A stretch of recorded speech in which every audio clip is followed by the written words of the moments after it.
नमस्कार, मैं डॉक्टर सुशील कुमार शर्मा, सहआचार्य इतिहास, राजकीय महाविद्यालय गुड़ा।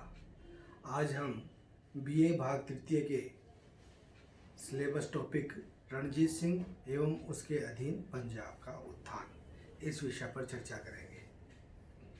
देखिए, थर्ड बैटल ऑफ पानीपत 1761 का जो पानीपत का तीसरा युद्ध हुआ, उसमें अपन ने पहले देखा कि अहमद शाह अब्दाली और मराठाओं के बीच में संघर्ष हुआ और उस संघर्ष में मराठा पूरी तरह पराजित हुए और उसके बाद में अहमद शाह अब्दाली की विजय हुई। लेकिन अहमद शाह अब्दाली विजय करके वापस अफगानिस्तान लौट गया और धीरे धीरे अहमद शाह का पंजाब पर केवल कर एकत्रित करने मात्र का ही हिस्सा रह गया था। प्रशासनिक व्यवस्थाएं उसकी हट गई थी, राजनीतिक व्यवस्थाएं हट गई थी, केवल वह कर एकत्रित करने का वहाँ से कार्य किया करता था। ऐसे में पंजाब में सिख मिसलों का उदय हुआ और इन सिख मिसलों की संख्या थी 12 सिख मिसलें थी प्रमुख, जिनका पंजाब में उदय हुआ।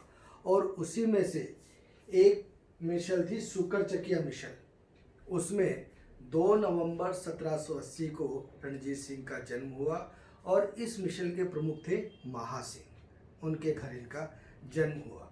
लेकिन रणजीत सिंह जब केवल 12 वर्ष के थे, उसी समय इनके पिता की मृत्यु हो गई।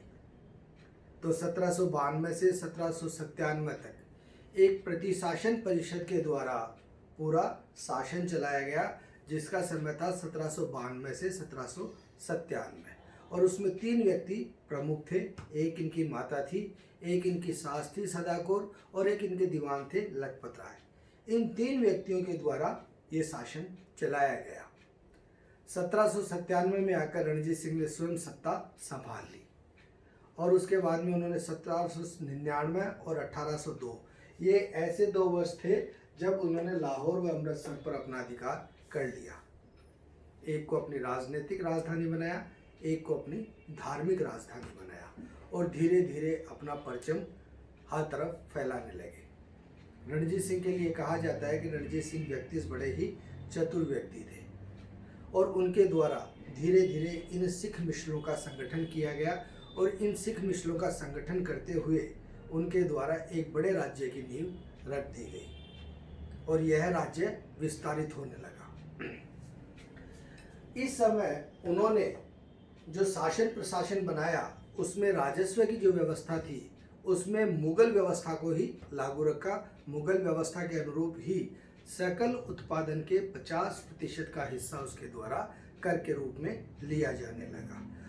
रणजीत सिंह जानते थे कि उसे अपनी सेना जो है वो सर्वोत्कृष्ट कोटि की बनानी पड़ेगी और इसके लिए उसने अपने आप को यूरोपीय ढर्रे पर सेना बनाने के लिए तैयार करने लगा और उसके लिए उसने यूरोपियों से मदद ली। उसके द्वारा लाहौर में तोप बनाने की फैक्ट्रियां लगाई गई।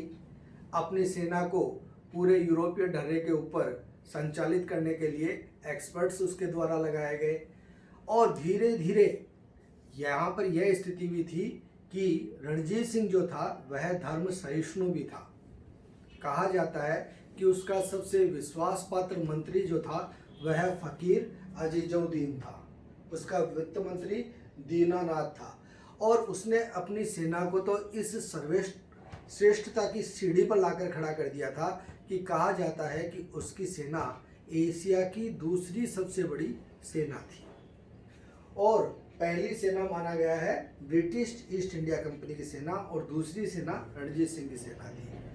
जब दोनों की शक्तियां आमने सामने हुई, यानी रणजीत सिंह और ब्रिटिश ईस्ट इंडिया कंपनी आमने सामने हुए, तो 1809 के अंदर जब लगातार अपने शासन को बढ़ाता हुआ चला जा रहा था, अपने साम्राज्य को विस्तारित करता हुआ चला जा रहा था, तो अंग्रेजों के द्वारा 1809 में उसे सतलज के पार रोक दिया गया कि तुम्हारा यहीं तक शासन रहेगा, इससे आगे तुम नहीं बढ़ोगे।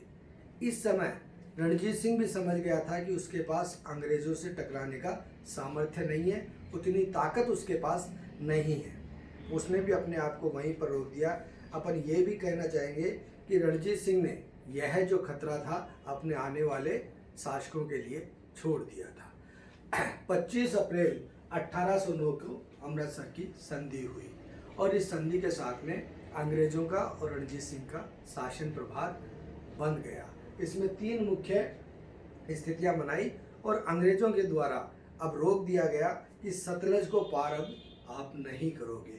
पहला जो उस संधि का पार्ट था, ब्रिटिश सरकार व लाहौर राज्य के बीच शाश्वत मित्रता रहेगी, यानी कि दोनों ने एक दूसरे को मित्र के रूप में स्वीकार कर लिया।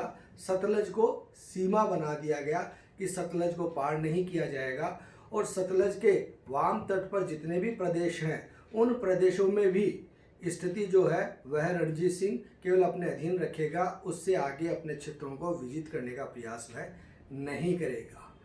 दूसरा जो बनाया गया कि राजा के पास सतलज के वाम तट पर जो अधिकार है उसमें आवश्यकता से अधिक सेना नहीं रखेगा।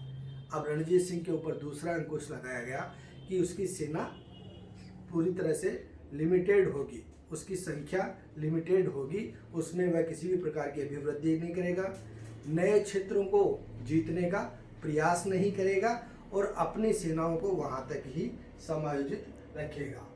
तीसरा जो पक्ष बनाया गया, अगर इन उपरोक्त धाराओं का कोई भी पक्ष उल्लंघन करता है तो उस मित्रता की संधि को निष्प्रभावी माना जाएगा। यानी कि 1809 के अंदर रणजीत सिंह के द्वारा पूरी तरह से संरक्षित करते हुए अंग्रेजों से अपनी दूरी बना ली गई। 1839 ईस्वी में पक्षाघात के कारण रणजीत सिंह की मृत्यु हुई। तब तक यह स्थिति बनी रही, यह संधि प्रभावी बनी रही और उसके बाद में अंग्रेज आए और उन्होंने उस पर आक्रमण किया। 1839 से 1843 के बीच में 4 राजा 4 वजीर बदल गए और पूरे पंजाब के क्षेत्र को अधीन कर लिया गया। वह अपन दूसरे पार्ट में पढ़ेंगे।